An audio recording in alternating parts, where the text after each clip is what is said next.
வணக்கம் நண்பர்களே, நான் ஈஸ்வரன் பேசுகிறேன். ஒருத்தருக்கு கஷ்டம் வந்துச்சுனாக்க அது மேலே மேலே மேலே வரும்பாங்க. நிறையா கஷ்டங்கள் வரும்பாங்க. அதை தாங்கிக்கிறதுக்கே ஒரு தனி சக்தி வேணும். இப்போ இந்தியாவில் பைஜூன்னு ஒன்று இருக்குங்க. அதாவது டியூஷன் சொல்லி கொடுக்குற ஒரு கம்பெனி. குழந்தைங்களுக்கு MBA வரைக்கும் சொல்லி கொடுக்குற கம்பெனி. அவங்க ஒரு ஆப் மூலம் பண்ணுறாங்க.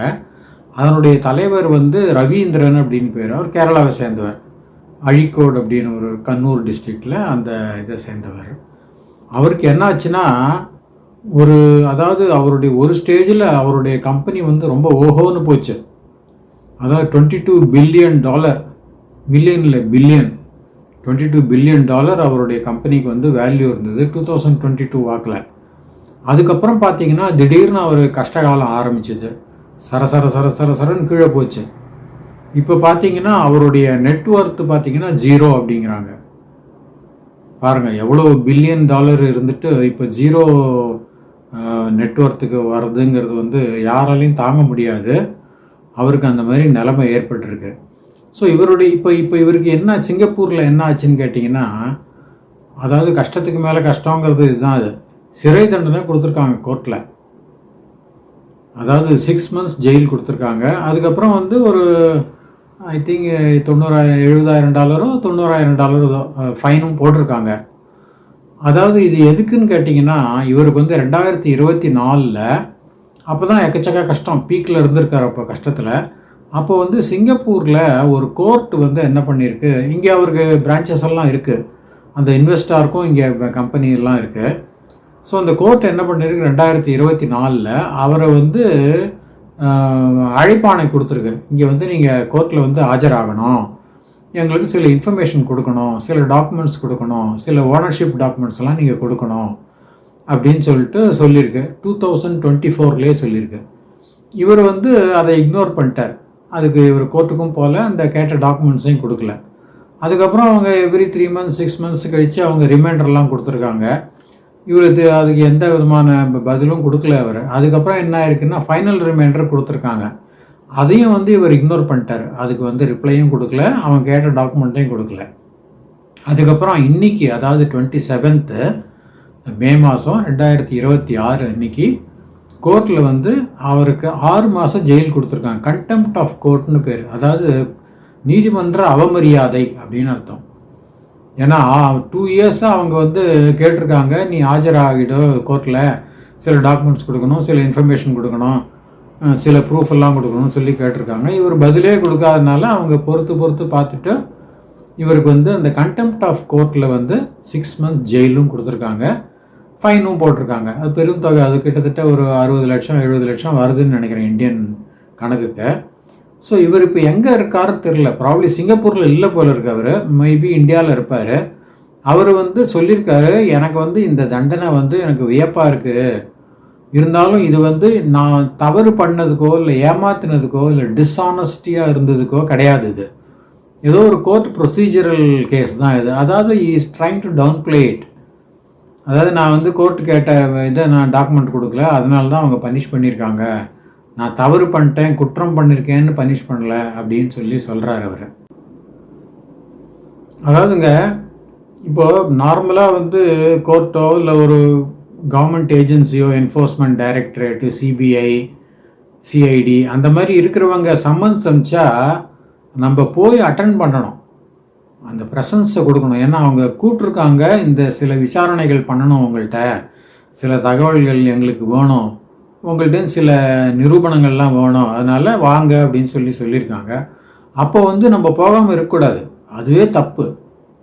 அவங்க போயிட்டு என்ன கேட்குறாங்க, ஏது கேட்குறாங்க, நீங்கள் எக்ஸ்ப்ளனேஷன் கொடுக்கலாம். இந்த மாதிரி இந்த பர்டிகுலர் டாக்குமெண்ட்ஸ் என்கிட்ட இல்லைங்க, நான் தயார் பண்ணி தரேன், இல்லை நீங்கள் கேட்ட கேள்விக்கெல்லாம் என்னுடைய பதில் இது அப்படின்னு கொடுத்துருக்கலாம். இந்த மாதிரி கொடுத்துருந்தாருன்னா இவருக்கு இந்த ஒரு நிலைமை வந்திருக்காது. ஆனால் அவர் என்ன நினச்சிட்டாரு, இது என்ன சிங்கப்பூர் என்ன பெரிய ஊரா, அது என்ன அது கோர்ட்டு பெரிய கோர்ட்டா அப்படின்லாம் நினச்சிருப்பார் போல இருக்கு அவர். அது இங்கே நடக்காது. ஏன்னா யாராக இருந்தாலும், எவ்வளோ பெரிய ஹாலாக இருந்தாலும் இங்கே கோர்ட்டை அவமதிக்க விடமாட்டாங்க. ஆனால் திரு ரவீந்திரனுடைய ஸ்டோரி ரொம்ப ஒரு இன்ட்ரெஸ்டிங்காக இருக்குங்க. அதாவது சாதாரண ஆளாக தான் இருந்தாராம் அவர். அதாவது அவருடைய அப்பா அம்மா டீச்சர்ஸு, இவர் வெறும் சாதாரண ஆளாக தான் இருந்திருக்காரு. இவர் வந்து இன்ஜினியர், ஐ திங்க் மெரைன் இன்ஜினியரோ ஏதோ ஏதோ இருந்திருக்கார் இவர்.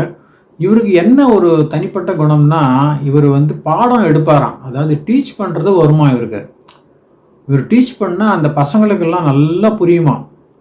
அதனால் அப்படியே அந்த அந்த அட்டென்ஷனை அரெஸ்ட் பண்ணி இது பண்ணுவார் இல்லையா, அந்த மாதிரி டீச்சிங் பண்ணுவாராம்.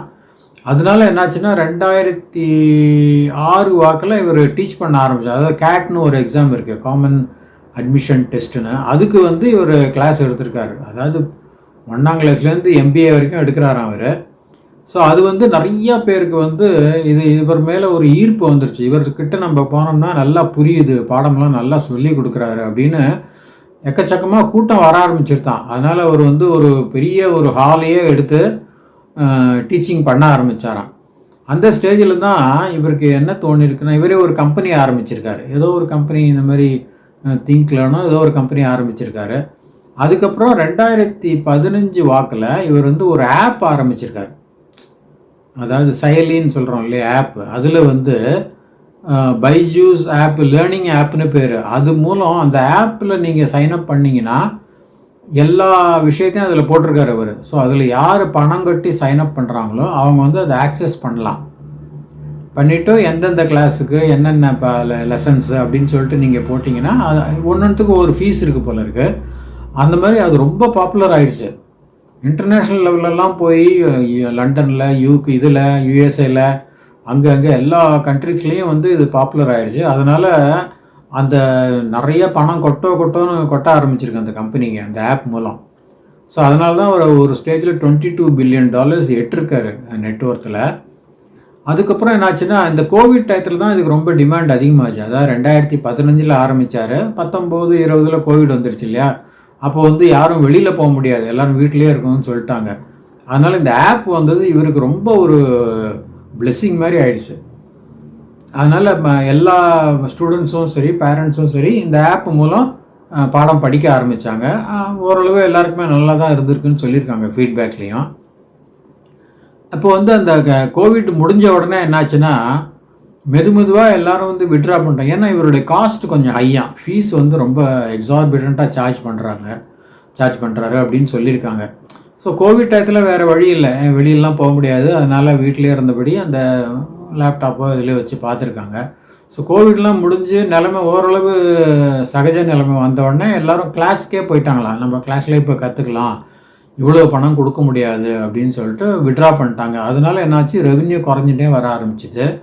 அதுக்கப்புறம் நிறையா அந்த கிரெடிட்டார்ஸு அவங்கெல்லாம் வந்து என்ன பண்ணாங்க, திருப்பி கேட்க ஆரம்பித்தாங்க. ஏன்னா அவங்க பார்த்தாங்க இது வந்து கொஞ்சம் லாஸில் ஓட ஆரம்பிச்சிருக்கு, இதுக்கு மவுசு குறைஞ்சி போச்சுன்னு சொல்லிட்டு அவங்க வந்து கெடுபிடி பண்ண ஆரம்பித்தாங்க. அந்த இன்வெஸ்டர்ஸ் அவங்கெல்லாம் வந்து கேட்க ஆரம்பித்தாங்க. ஸோ அப்புறம் இந்த போர்டு மெம்பர்ஸ் நிறைய பேர் ஓடி போயிட்டாங்களாம், ஒரு கம்பெனியை விட்டு ஓடி போயிட்டாங்களாம் போர்ட் ஆஃப் டைரக்டர்ஸில். அதுக்கப்புறம் இவர் செஞ்ச இன்னொரு தப்பு என்னென்னா, இந்த கணக்கெல்லாம் சப்மிட் பண்ணோம் இல்லையா, அதை வந்து அவர் ப்ராப்பர் டயத்துக்கு பண்ணல. எவ்ரி இயர் பண்ணணுன்னு இருக்கும், மேபி அவன் கிரேஸ் டைம் 1 or 2 months கொடுப்பாங்க. இவர் அந்த மாதிரி பண்ணல, ஒரு 2 வருஷம் சேர்த்து வச்சுருக்கார் போல இருக்குது. இதெல்லாம் வந்து it cents a very wrong message to the investors. ஏன்னா இன்டர்நேஷ்னல் லெவல்லேருந்து வராங்க இன்வெஸ்டர்ஸ் எல்லாம். அதனால் இந்த மாதிரிலாம் பண்ணுறது வந்து ரொம்ப ரொம்ப தவறு. அப்புறம் இவருக்கு வந்து இந்தியாவில் கவர்மெண்ட் கிட்டேருந்தே ஏதோ நோட்டீஸ் வந்திருக்கு. அதாவது இந்த ஃபாரின் எக்ஸ்சேஞ்ச் மேனேஜ்மெண்ட்டு ஏதோ ஒன்று இருக்குது, மேனேஜ்மெண்ட் ஆக்ட் ஏதோ ஒன்று, FEMAன்னு பேர். அதுக்கு கீழே வந்து இவர் ஏதோ ஒரு குற்றம் பண்ணியிருக்கலாம் அப்படிங்கிற ஒரு இதில் வந்து அவங்க சம்மன்ஸ் அனுப்பிச்சிருக்காங்க. அதுவும் கொஞ்சம் பேட் ரெப்புடேஷன் கொடுத்துருச்சு இவருக்கு. அதுக்கப்புறம் அவங்க வந்து என்ன பண்ணியிருக்காங்க, இவர் வராதனால லுக் அவுட் நோட்டீஸே போட்டாங்க. ஸோ லுக் அவுட் நோட்டீஸ்னால் அது இன்டர்போல் வரைக்கும் போயிடும். அது வந்து ரொம்ப ஒரு நொட்டோரியஸ், அது ஃபேமஸ் கிடையாது, நொட்டோரியஸ் அது. அந்த மாதிரி ஒரு நிலைமைக்கு இவர் வந்து தன்னையே வந்து ஆளாக்கிட்டார். அதை அவாய்ட் பண்ணியிருக்கலாம், அவர் தவறிட்டார். ஆனாக்க அதுக்கப்புறம் இவர் வந்து இந்த பிஸ்னஸை வந்து என்டாஸ் பண்ணுறதுக்கு 2 முக்கிய புள்ளிகளை கான்ட்ராக்ட் சைன் பண்ணியிருந்தார். அதாவது ஷாருக் கான், அதுக்கப்புறம் லயனல் மெஸ்ஸி, அதாவது ஃபுட்பால் பிளேயர். இவங்கெல்லாம் ரொம்ப டாப் பீப்புள், இவங்கெல்லாம் கோடிக்கணக்கில் கேட்பாங்க. ஸோ இவர் வந்து பரவாயில்ல அப்படின்னு சொல்லிட்டு சைன்அப் பண்ணியிருக்காரு 2 பேர்கிட்டையும். எவ்வளோ கொடுத்தாருன்னு அதை ரிவீல் பண்ண மாட்டேன்னு சொல்லிட்டார் அவர், ஏன்னா அவ்வளோ காஸ்ட்டு. ஸோ அதையும் வந்து இன்வெஸ்டர்ஸ் பாயிண்ட் பண்ணியிருக்காங்க. ஏன்னா நீ வந்து படிக்கிறதுக்குன்னு சொல்கிற, ஆனால் ஒரு நடிகரை கூப்பிட்டு அதை என்டாஸ் பண்ண சொல்கிற, இது எவ்வளோ தூரம் பயனளிக்கும் தெரியாது, இவ்வளோ காசு செலவழிக்கணுமா அப்படின்னு சொல்லிட்டு அவங்க கேள்வியெல்லாம் கேட்டிருக்காங்க. இதெல்லாம் கொஞ்சம் சர்ச்சைக்கு உரியது தான். அது வந்து 2 பேருக்கும் 2 விதமான ஒப்பீனியன்ஸ் இருக்கும். இவர் வந்து 2021 துபாய் போயிட்டார், அங்கே போய் செட்டில் ஆகிட்டார். இவரது பெரிய ஃபேமிலியாக 20-22 பேர் இருப்பாங்களாம் ஃபேமிலியில். ஸோ மொத்தமாக எல்லாரும் சேர்த்து துபாய்க்கு போய் செட்டில் ஆகிட்டாங்களாம். இப்போ வந்து இவர் மேலே இந்த ஒரு கம்ப்ளைண்ட் கொடுத்தது வந்து இந்த கத்தார் இன்வெஸ்ட்மெண்ட் ஏஜென்சி அப்படின்னு ஒன்று இருக்குது. அவங்களுக்கும் வந்து சிங்கப்பூரில் ஏதோ இருக்குது, அவங்களும் ஒரு இன்வெஸ்டார் மாதிரி இதில். ஸோ அவங்க வந்து இந்த சில டாக்குமெண்ட்ஸ் எல்லாம் இவர் கொடுக்கல, அதனால் கொடுக்க சொல்லணும்னு சொல்லிட்டு கோர்ட்டில் வழக்கு போட்டிருக்காங்க. அந்த வழக்கின் அடிப்படையில் தான் கோர்ட்டில் வந்து இவருக்கு சம்மன்ஸ் வச்சு எல்லாம் பண்ணியிருக்காங்க. ஆனால் இவர் வந்து அதை இக்னோர் பண்ணிட்டார், அதுக்கான விலையை கொடுத்துரு. இதெல்லாம் ரொம்ப ரொம்ப வருந்தத்தக்கதுங்க. அதாவது ஒரு பெரிய பிஸ்னஸ்மேன் எவ்வளவு தான் நீங்கள் வளர்ந்தால் கூட சில விஷயங்களில் நீங்கள் ரொம்ப கேர்ஃபுல்லாக இருக்கணும். அதாவது நம்மக்கிட்ட இல்லாத பணமா அப்படின்னு சொல்லிட்டு நம்ம நினச்சோம்னாக்க அது வந்து கண்ட்ரியோட லா என்ஃபோர்ஸ்மெண்ட் ஏஜென்சிஸ் கிட்ட செல்லாது. அதுவும் குறிப்பாக அந்த சிங்கப்பூர் மாதிரி நாடுகளில் வந்து எவ்வளோ பெரிய பணக்காரனாக இருந்தாலும் they don't father. If you violated something you are accountable. அதுக்கான பதிலை கொடு, அதுக்கான தண்டனையை ஏற்றுக்கோ அப்படின்னு தான் சொல்லுவாங்க. ஸோ இவருக்கு வந்து ஆனால் இவர் ரொம்ப ஹோப்ஃபுல்லாக இருக்கார். எனக்கு வந்து ஒன்றும் கெட்ட பேர் வராது, நான் வந்து திருப்பியும் ஐ வில் ஜம்ப் பேக் அப்படின்னு இருக்கார். இது வந்து எனக்கு ஒரு சின்ன செட்பேக்னா நான் வந்து திருப்பியும் என்னுடைய பிஸ்னஸை பில்டப் பண்ணுவேன் அப்படின்னு சொல்லியிருக்கார் இவர். இவருடைய மனைவியும் அந்த மாதிரி தான் சொல்லியிருக்காங்க. அவங்க பேர் வந்து திவ்யா கோகுல்நாத் அப்படின்னு பேர். காதல் திருமணம் தான் பண்ணியிருக்காரு. ஸோ அவங்களும் சொல்லியிருக்காங்க, இது வந்து எங்களுக்கு ரொம்ப ஒரு வருத்தம் அளிக்குது இந்த மாதிரி ஒரு நிலைமை, இதுலேருந்து நாங்கள் வந்து விரைவில் மீண்டு வரோம் அப்படின்னு சொல்லியிருக்காங்க. அவர் நல்லபடியாக மீண்டு வர்றதுக்கு தான் நம்மளுடைய பிரேயரும் கூட. இதேமாரி பார்த்தீங்கன்னா கொஞ்ச நாள் முன்னால், அதாவது கொஞ்ச நாள் இல்லை ரொம்ப வருஷம் முன்னால், ராஜன் பிள்ளைன்னு ஒருத்தர் இருந்தாங்க. அவரும் வந்து கேரளாவை சேர்ந்தவர் தான். அவர் பெரிய பிஸ்னஸ்மேன், டாப் பிஸ்னஸ்மேன். இந்த நபிஸ்கோ அப்படின்னு ஒரு கம்பெனி, அதாவது பிஸ்கட் கம்பெனியில் அவர் பேரே பிஸ்கட் ராஜன் தான் பேர். ஏன்னா பிஸ்கட் கம்பெனியில் கிங் அவர். ஆனால் அவர் வந்து ஒரு தடவை நிறைய அந்த தில்லுமுல்லாம் பண்ணியிருக்காரு. அது பாவம் எப்படி பண்ணான்னு தெரில. அங்கே சிங்கப்பூரில் வேற இருந்திருக்கார் அவர். இந்த மாதிரி பண்ண உடனே அவர் மேலே கேஸ் போட்டு என்கொயரிலாம் பண்ணி அவருக்கு வந்து ஜட்ஜ்மெண்ட்டும் கொடுத்துட்டாங்க. அதாவது 14 இயர்ஸ் ஜெயிலோ ஏதோ கொடுத்துருக்காங்க. அந்த ஜட்ஜ்மெண்ட் கொடுத்த அன்னைக்கு பார்த்தா இவர் வந்து ஊருக்கு போயிட்டார், தப்பிச்சு ஓட்டார், இந்தியாவுக்கு போயிட்டார், கேரளாக்கே போயிட்டார். ஸோ இங்கே சிங்கப்பூர் கவர்மெண்ட் என்ன பண்ணிச்சுன்னா உடனே இந்தியா கவர்மெண்ட்டுக்கு காண்டாக்ட் பண்ணி இந்த மாதிரி இந்த ஆள் வந்து வந்திருக்காரு அங்கே, அதனால் அவரை திருப்பி அனுப்புங்க அப்படின்னு சொல்லியிருக்காங்க. ஸோ அங்கே வந்து தேடும் வேட்டையை ஆரம்பிச்சிட்டாங்க சென்ட்ரல் கவர்மெண்ட்டில். ஏன்னா இது கண்ட்ரி டு கண்ட்ரி தானே, அதனால் சென்ட்ரல் கவர்மெண்ட்டே உள்ளார வந்துடும். அதுக்கப்புறம் வந்த உடனே அரெஸ்ட் பண்ணிட்டாங்க. அவரை அரெஸ்ட் பண்ணிவிட்டு அங்கே டிஹார் ஜெயிலில் கொண்டு வச்சுருக்கேன். இவ்வளோ பெரிய பணக்காரரை டிஹார் ஜெயில் வந்து யூஸ்வலாக அது கொஞ்சம் கிரிமினல்ஸ் நிறையா பேரை வைக்கிற இடம் தான் அது. அங்கே வந்து லாட்ஜ் பண்ணியிருக்காங்க.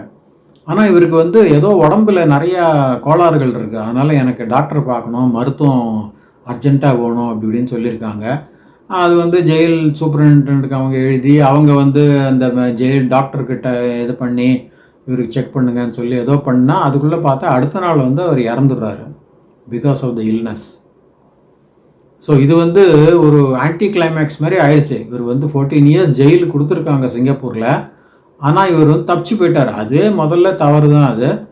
அதனால் அங்கே போயிட்டு அதுக்கப்புறம் வந்து இங்கேருந்து நோட்டீஸ் பண்ணோன்னே கவர்மெண்ட் ஆஃப் இந்தியா வந்து அவரை தேடி அரெஸ்ட் பண்ணிடுச்சு. இருந்தாலும் அவருக்கு தக்க நேரத்தில் மருத்துவ வசதி கிடைக்கல போல இருக்குது. அதனால் அவருக்கு வந்து உயிரிழக்கக்கூடிய ஒரு சூழ்நிலை வந்துடுச்சு. இதெல்லாம் தாங்க வாழ்க்கையில் எவ்வளோ தான் நம்ம பணம் சம்பாதிச்சாலும், எவ்வளோ பெரிய பிஸ்னஸ் மேனாக இருந்தாலும், இந்த மாதிரி விஷயங்களுக்கெல்லாம் நம்ம வந்து அது உள்ளார பூந்து வர வேண்டிய நிலைமையில தான் இருக்கோம். அதனால் எங்கேயுமே வந்து ஒரு தன்னடக்கம் இருந்ததுன்னு வச்சுங்களேன், நம்ம எந்த இதுலேயும் மாட்டிக்க மாட்டோம். இந்த மாதிரி நம்மளை யார் கேட்குறது, நமக்கு என்ன சிங்கப்பூர் பெரிய இதுவாக, நமக்கு என்ன நோட்டீஸ் கொடுக்கறது, நம்மளை வர சொல்லி ஆஜர் பண்ண சொல்லி எதுக்கு நோட்டீஸ் கொடுக்குறேன் அப்படிலாம் நினச்சோம்னாக்கா அது வந்து தவறு. அதுக்கான விளைவுகள் இருக்கும். அதுதான் இப்போ இந்த பைஜு ரவீந்திரன் வந்து ஃபேஸ் பண்ணுறாரு. ஏதோ அவர் எப்படி போகிறது என்ன இதுன்னு பார்க்கலாம். அதுக்கப்புறம் ஏதாவது முக்கியமான விஷயம் இருந்தால் நம்ம இன்னொரு வீடியோ போடுறோம். நம்ம மீண்டும் சந்திக்கலாம். நன்றி, வணக்கம்.